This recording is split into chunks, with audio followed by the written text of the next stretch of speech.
Hello welcome साथियों, आप सभी का स्वागत है हमारे इस इंडियन हिस्ट्री की क्लास में। हम इंडियन हिस्ट्री के बारे में पढ़ रहे हैं। यदि आपने वह क्लास नहीं देखी है तो प्लीज़ जाकर उन क्लासों को देखिए ताकि आपका कंसेप्ट बिल्कुल परफेक्ट हो जाए। तो आज हम अकबर की धार्मिक नीति के बारे में पढ़ेंगे। पिछली क्लास में भी हमने अकबर की धार्मिक नीति के बारे में पढ़ा, जिसमें हमने अकबर की सुलह कुल की नीति के बारे में पढ़ा, मजर घोषणा पत्र के बारे में पढ़ा, इबादत खाने के बारे में पढ़ा। आज हम अकबर ने जो अन्य धार्मिक कार्य किए हैं, जैसे कि उसने दीन ए इलाही धर्म की स्थापना की। अकबर ने दीन ए इलाही धर्म की स्थापना की। कब की? 1582 में। 1582 में अकबर ने दीन ए इलाही धर्म की स्थापना की। दीन ए इलाही धर्म सर्वेश्वरवाद के सिद्धांत पर आधारित था। दीन ए इलाही धर्म सर्वेश्वरवाद के सिद्धांत पर आधारित था, जिसका अभिप्राय क्या होता है कि इसका अभिप्राय होता है कि अकबर के प्रति श्रद्धा व्यक्त करते हुए उसे ही सब कुछ मानना। अकबर के प्रति श्रद्धा व्यक्त करते हुए अकबर को ही सब कुछ मानना। और इस सिद्धांत की प्रेरणा कहाँ से मिली? तो यह सिद्धांत सुलह ए कुल की नीति से प्रेरित था। सुलह ए कुल की नीति से इस सिद्धांत को लिया गया। इस धर्म को तौहीद ए वजीदी भी कहा जाता है। दीन ए इलाही को तौहीद ए वजीदी भी कहा जाता है। और एकमात्र हिंदू समर्थक कौन था? तो बीरबल या महेशदास दीन ए इलाही का एकमात्र हिंदू समर्थक था। इस धर्म की दीक्षा रविवार को दी जाती थी। अकबर द्वारा इस धर्म की दीक्षा रविवार को दी जाती थी। और इस धर्म को स्वीकार करने के 4 चरण थे। कितने चरण? तो इस धर्म को स्वीकार करने के 4 चरण थे कि इस धर्म को मानने वाले को अपनी संपूर्ण संपत्ति अकबर को देनी होगी। क्या? अपनी संपूर्ण संपत्ति अकबर को देनी होगी। अपना सम्मान अकबर को प्रदान करना पड़ेगा और अपनी जमीन भी अकबर को देनी पड़ेगी। अपना धर्म अकबर को देना पड़ेगा। तब इस धर्म को विंसेंट स्मिथ ने अकबर की मूर्खता का प्रतीक कहा। किसने? विंसेंट स्मिथ ने दीन ए इलाही धर्म को अकबर की मूर्खता का प्रतीक कहा। और दीन ए इलाही धर्म या अकबर की धार्मिक नीति के विरोधी थे। दीन ए इलाही धर्म या अकबर की धार्मिक नीति के विरोधी बदायूनी और शेख अहमद सरहिंदी। शेख अहमद सरहिंदी और बदायूनी ये अकबर के दीन ए इलाही धर्म के प्रबल विरोधी थे। ठीक। और इसके बाद अकबर ने क्या किया वो हम बाद में देखेंगे। पहले हम देखते हैं अकबर के दीन ए इलाही धर्म के बारे में। तो हम पढ़ रहे हैं अकबर की धार्मिक नीति। अकबर की धार्मिक नीति। अकबर की धार्मिक नीति के बारे में हम पढ़ रहे हैं और आज हम पढ़ेंगे अकबर की दीन ए इलाही धर्म के बारे में, जो कि अकबर द्वारा चलाया गया दीन ए इलाही। दीन ए इलाही धर्म। दीन ए इलाही धर्म जो कि अकबर द्वारा चलाया गया। दीन ए इलाही धर्म कब चलाया गया? तो 1582 में। अकबर ने 1582 में दीन ए इलाही धर्म की स्थापना की। और यह सिद्धांत सर्वेश्वरवाद के सिद्धांत पर आधारित था। दीन ए इलाही धर्म सर्वेश्वरवाद के सिद्धांत पर आधारित था। तो इस पर तो यह धर्म सर्वेश्वरवाद के सिद्धांत पर आधारित था। जिसका अभिप्राय क्या होता है कि इसका अभिप्राय होता है कि अकबर के प्रति श्रद्धा व्यक्त करते हुए उसे ही सब कुछ मानना। तो अर्थात कि अकबर अकबर के प्रति अकबर के प्रति श्रद्धा अकबर के प्रति श्रद्धा अकबर के प्रति श्रद्धा व्यक्त व्यक्त करते हुए उसे ही सब कुछ मानना।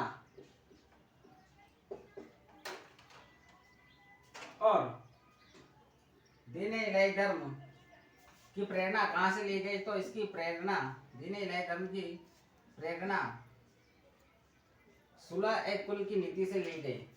सुलह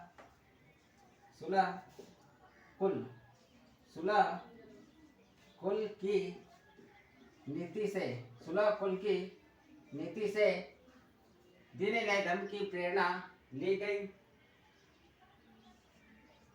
और इस धर्म को तौहीद वजीदी भी कहा जाता है। तो इसका अन्य नाम क्या है? इस धर्म का अन्य नाम है तौहीद ए वजूदी इस धर्म का अन्य नाम है। और इस धर्म को कितने लोगों ने स्वीकार किया? तो मात्र 18 लोगों ने। किसने? तो मात्र 18 लोगों ने इसे स्वीकार किया। किसने? तो मात्र 18 लोगों ने ही इस धर्म को स्वीकार किया। केवल 18 लोगों ने दीन इलाही धर्म को स्वीकार किया। और एकमात्र हिंदू समर्थक कौन था इस धर्म को मानने वाला? तो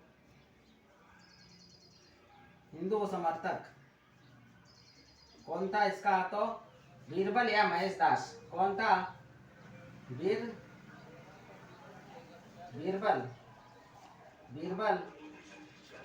जिसे कहते हैं हम महेश दास। बीरबल का नाम ही था महेश दास, जो कि इसका हिंदू समर्थक था, जिसने दीन इलाही धर्म स्वीकार किया।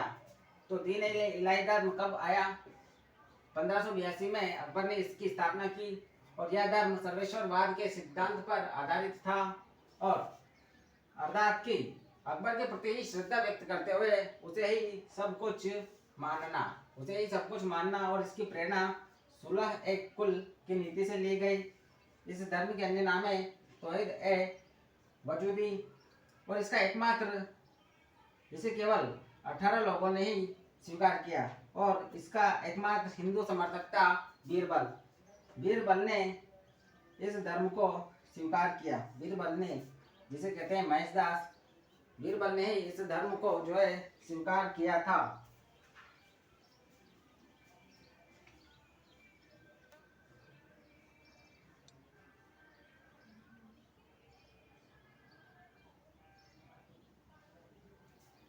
फिर हम आगे देखेंगे कि इस धर्म की दीक्षा रविवार को दी जाती थी। कब? तो इसकी दीक्षा दी जाती थी रविवार को। और इस धर्म को अपनाने के लिए 4 चरण से होकर गुजरना पड़ता था, जिसे फारसी में चहरगान भी कहते हैं। फारसी में क्या कहते हैं? उन 4 चरणों को चहरगान। फारसी में उन 4 चरणों को कहते हैं चहरगान। क्या क्या थे वे 4 चरण? तो अपनी संपूर्ण संपत्ति अकबर को देना, अपना सम्मान अकबर को देना, अपने धर्म को अकबर को सौंपना। तो इस धर्म की दीक्षा कब दी जाती थी? तो इस धर्म की दीक्षा रविवार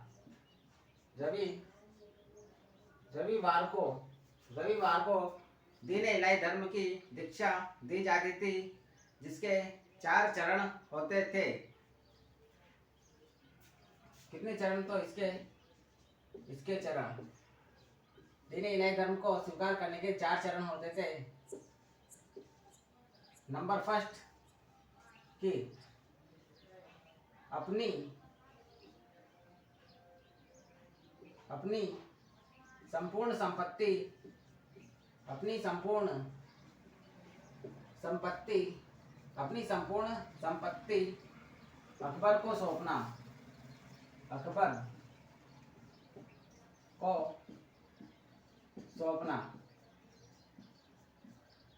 अपनी संपूर्ण संपत्ति अकबर को सौंपना।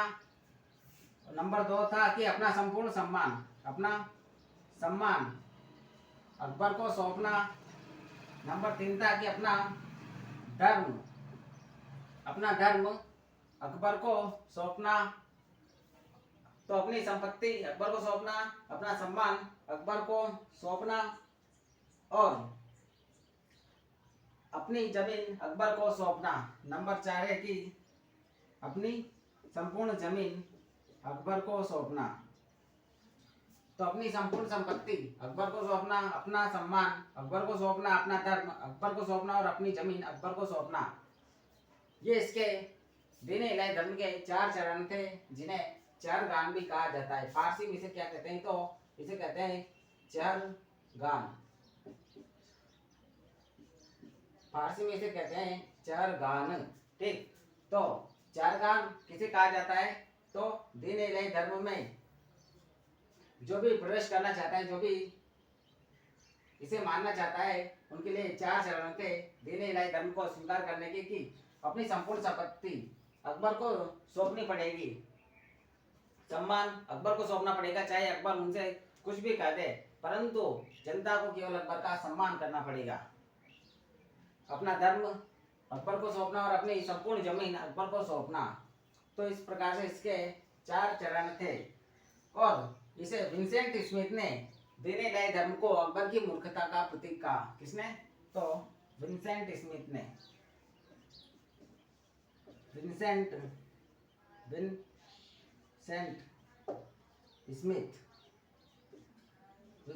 स्मिथ ने दीन इलाही को अकबर की मूर्खता का प्रतीक कहा। दीन इलाही धर्म को विंसेंट स्मिथ ने अकबर की मूर्खता का प्रतीक कहा। किसने? तो विंसेंट स्मिथ ने। इतना समझ में है आप सभी को? फिर हम देखते हैं कि बदायूनी और शेख अहमद सरहिंदी ने दीन इलाही और अकबर की धार्मिक नीति का विरोध किया। तो अकबर की दीन इलाही धर्म के विरोधी कौन कौन थे? एक बदायूनी और शेख अहमद सरहिंदी जो कि अकबर की धार्मिक नीति व दीन इलाही धर्म के विरोधी थे। तो दीन इलाही धर्म के विरोधी कौन कौन थे? तो एक था बदायूनी। नंबर फर्स्ट बदायूनी और नंबर सेकंड है शेख अहमद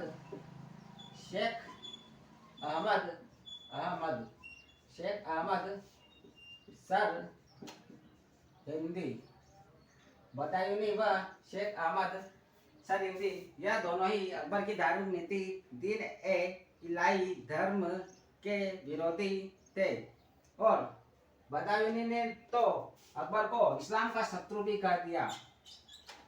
किसने? तो नोट। यदि एग्जामिनर पूछे कि अकबर को इस्लाम का शत्रु किस इतिहासकार ने कहा है, तो बदायूनी ने। बदायूनी ने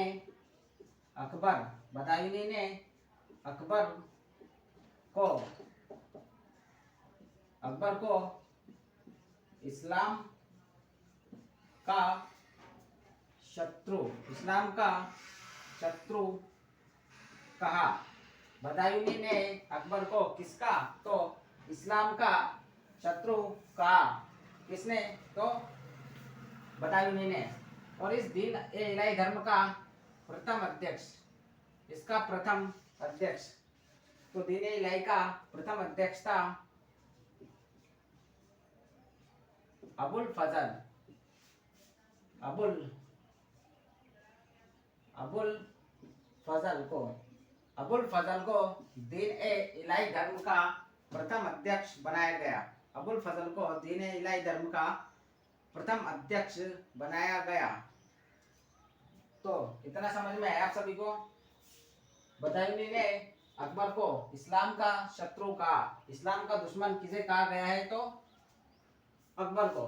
किसने कहा? तो बदायूनी ने कहा। और बदायूनी की पुस्तक आपको याद है कि कौन सी है? तो मुंतखब मुंतखाब मुंतखाब उत तवारिक, मुंतखाब उत तवारिक, यह क्या है?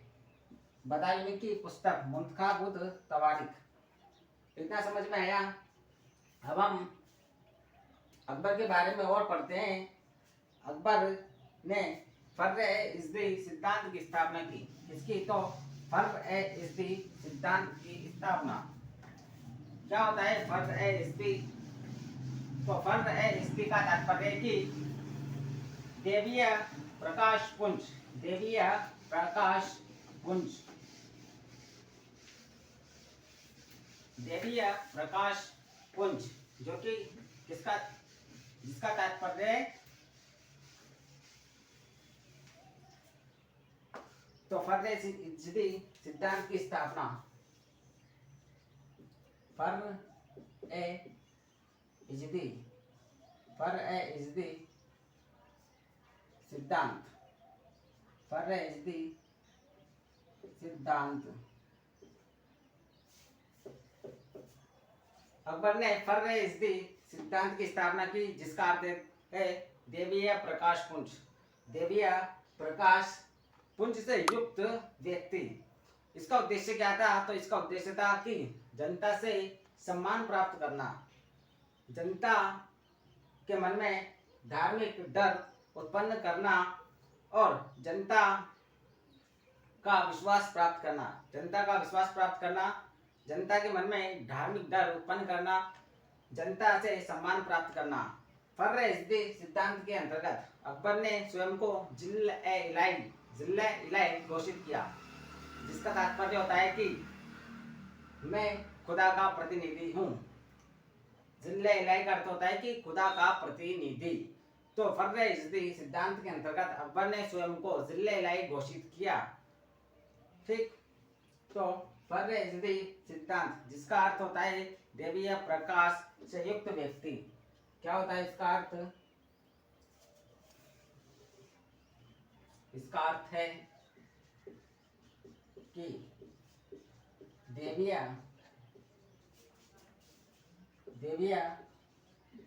प्रकाश, देवीय प्रकाश से युक्त व्यक्ति, देवीय प्रकाश से युक्त व्यक्ति।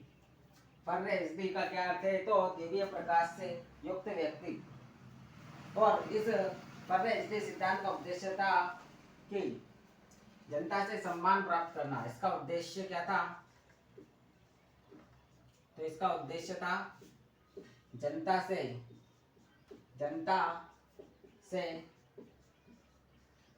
सम्मान,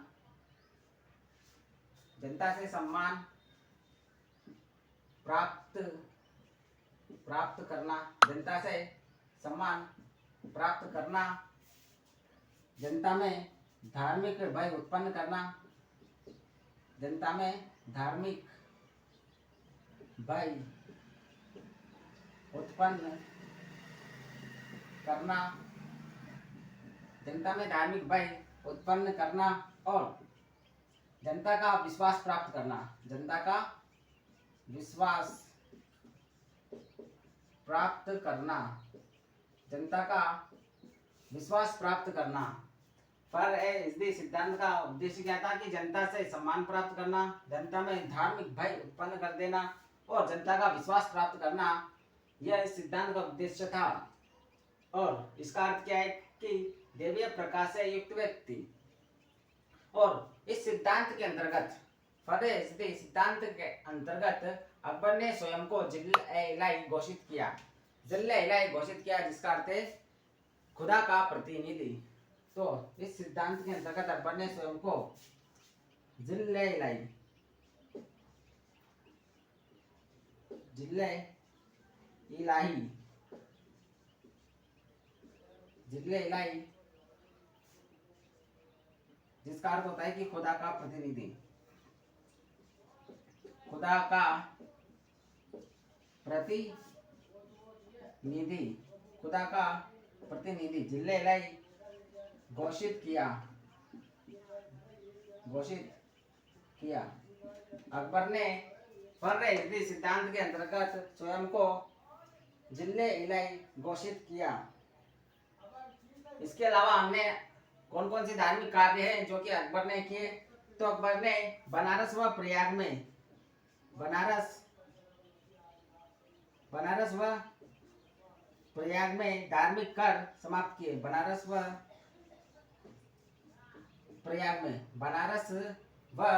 प्रयाग में जो है तीर्थ यात्रा कर समाप्त किया। अकबर ने बनारस व प्रयाग में तीर्थ यात्रा कर समाप्त किया। तो फर्रे सिद्धांत जिसका अर्थ होता है कि दैवीय प्रकाश से युक्त व्यक्ति। इसका उद्देश्य क्या था कि जनता से सम्मान प्राप्त करना, धार्मिक भय उत्पन्न करना, जनता का विश्वास प्राप्त करना। और इस सिद्धांत के अंतर्गत अकबर ने स्वयं को जिल-ए-इलाही खुदा का प्रतिनिधि घोषित किया। बनारस व प्रयाग में तीर्थ यात्रा कर की समाप्ति की। तीर्थ यात्रा कर को बनारस व प्रयाग में समाप्त किया अकबर ने। फिर अकबर ने जैन मुनि हीर विजय सूर्य के कहने पर पशुवध पर रोक लगाई और उन्हें जगत गुरु की उपाधि प्रदान की। जैन संत हीर विजय सूर्य को अकबर ने जगत गुरु की उपाधि प्रदान की और इनके कहने पर अकबर ने पशुवध पर रोक लगाया। विठल नाथ जी के कहने पर विठल नाथ जी को जेतपुरा व बनारस में जमीन दान में दी। जेतपुरा, गोकुल व जेतपुरा में विठल नाथ जी को जमीन उपहार में दी। जैनाचार्य हीर विजय सूर्य को जगत गुरु की उपाधि प्रदान की। इनके सुझाव पर पशुवध पर रोक लगाया और जीन विजय सूर्य को युग प्रदान की उपाधि प्रदान की। तो अन्य काम क्या है कि गोकुल व जतिपुरा या जेतपुरा में गोकुल व जेतपुरा में विठल नाथ जी को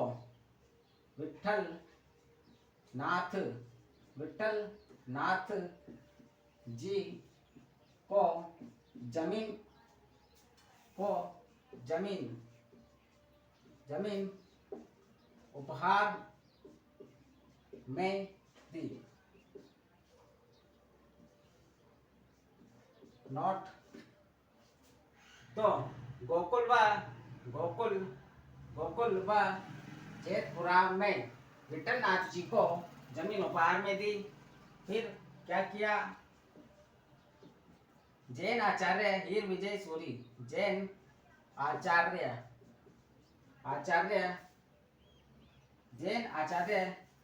हीर विजय सूरी जैन आचार्य हीर विजय सूरी के कहने पर पशुवध पर रोक लगाई। कहने पर पशुवध पर रोक लगाई। जैन आचार्य हीर विजय सूरी के कहने पर पशुवध पर रोक लगाई और इन्हें जगत गुरु की उपाधि प्रदान की। और जगत जगत गुरु की उपाधि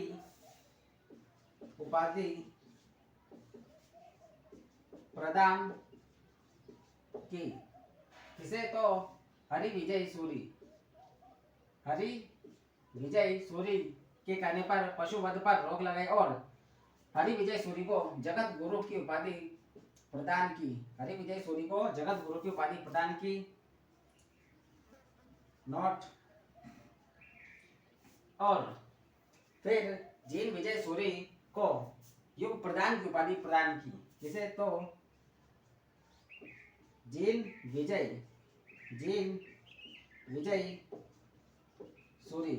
सूरी को युग प्रदान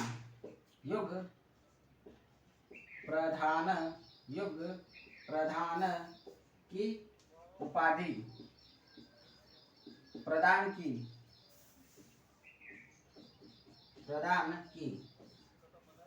तो गोकुल व जतिपुरा में विठलनाथ जी को जमीन उपहार में दी। जैन आचार्य हरि विजय सूरी को जगत गुरु की उपाधि प्रदान की और हरि विजय सूरी के कहने पर पशुवध पर रोक लगाई। हरि विजय सूरी के कहने पर पशुवध पर रोक लगाई, इन्हें जगत गुरु की उपाधि प्रदान की। फिर जीन विजय सूरी को युग प्रदान की उपाधि प्रदान की। किसने? तो अकबर ने। तो आपने देखा, आज हमने अकबर के बारे में काफी कुछ पढ़ा। अब अगली क्लास में अकबर से संबंधित कुछ और फैक्ट हैं, कुछ और अकबर की धार्मिक नीतियां हैं, उनके बारे में पढ़ेंगे। आज के लिए इतना ही। आप सभी का बहुत बहुत धन्यवाद। तो चलते हैं और मिलते हैं अपनी नेक्स्ट क्लास में।